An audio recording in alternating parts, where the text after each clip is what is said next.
Well and good for you and me to say we love one another, Victoria, but we needed to have this talk. I've been gearing up rehearsals on my theater piece, What's Wrong with a Mouse, that's going to be playing in San Francisco the first weekend in June. It's the story about my father, who disowned me for over 20 years of my adult life, and with whom I reconciled towards the end of his life and was actually with him during his dying process, which was a very transformative experience. Anyways, I've been rehearsing this piece kind of in, obsessively. I've been thinking also about my mother. Because while my father was very rejecting, my mother throughout my life has been incredibly supportive. She's somebody who has believed in me even those times when I can't, and has been consistently a staunch supporter of what I do. So I want to really honor her today, which is Mother's Day, and thank you, Mom.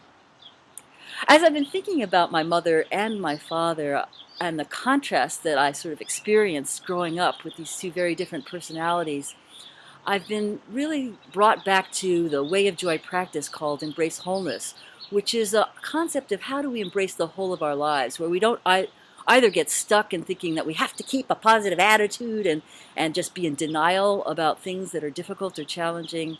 And at the same time, we don't get so stuck in those challenges that we end up feeling victimized or somehow forgetting that every moment of our lives is actually a miracle that has been given to us.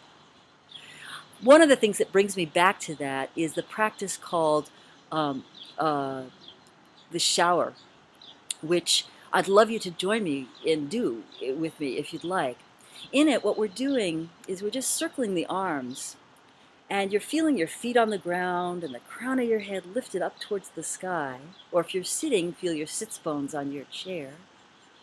And as you breathe, you're drawing in the wisdom of the universe into your mind, and you're activating the part of ourselves that the Buddhists call the witness, or I call the observer self, the part that can go into a state of neutral compassion to be able to see our lives and be able to inspire us to make choices that feed us instead of drain us, and then allow that which isn't working in our lives to become composted into useful energy.